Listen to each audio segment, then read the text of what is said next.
Good morning!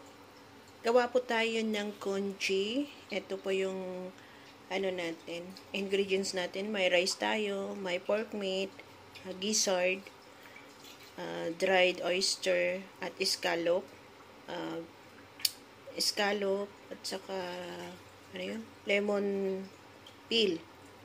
Dried lemon peel, yung brown egg natin, at saka yung salty egg natin. Ayan. Pakukuluan lang natin ito. Start na tayo sa ating pagluluto ng ating congee kasi sabi ni among lalaki, gagawa raw ako ng congee nung kinuha ko yung mga marurumi nilang damit kasi lalabhan ko. Nagising siya, sabi niya, "Can you make a congee please?" So, gagawa tayo. Yan, lalagay natin ito. Mga karne.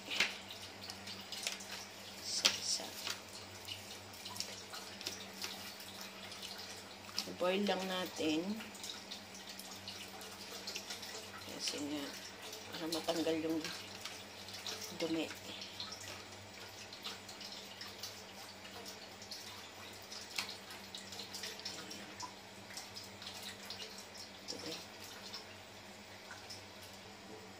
Yan ang tubig natin. So, kukulaan na rin natin. Ibo-boil natin ang ating tubig. Pag nag-boil, saka natin ilagay isa-isa yung mga tungkanin. Ngayon, malapit ng kumulo. Nilagay natin yung natin dyan, salty egg natin para maluto. Yun naman yung brown egg natin. Ay, black egg. Diba? Paano kaya nila ginawa yan? Naging black. Ang scallop natin. Ito yung kuling lalagay natin eh. Lagay na natin itong fruit skin. Yan ang kauna-unahang ilagay. Pampatanggal lalasa.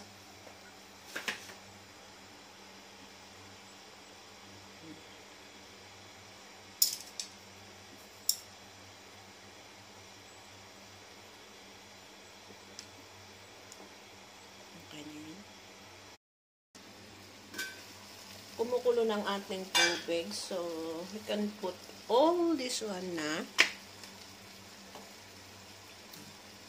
Karne muna. Diba?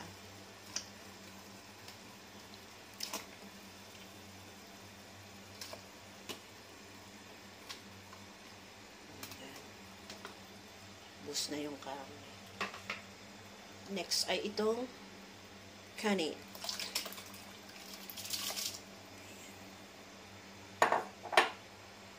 Pakukuluan natin siya ng 1 hour.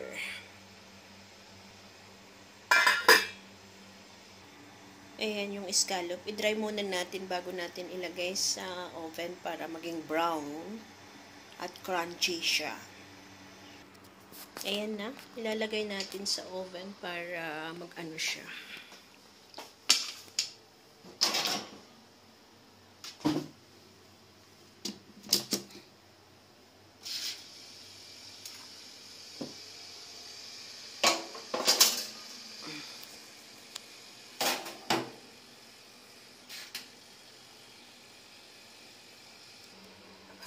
Ihalo natin. Halo natin siya para hindi siya masunog. Ayan. Madumi yung tubig niyo.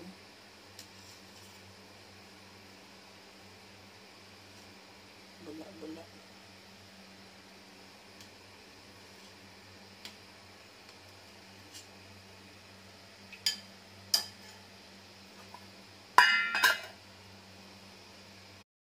Po natin ang ating kain ito.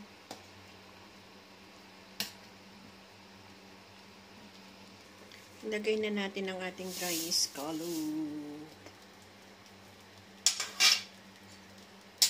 Saka yung egg natin. Ayan. Luto na kasi siya. It's done. Luto na. Kaya yan yung huli nating ilalagay. Paggising ni Amo, kakain na siya ng congee.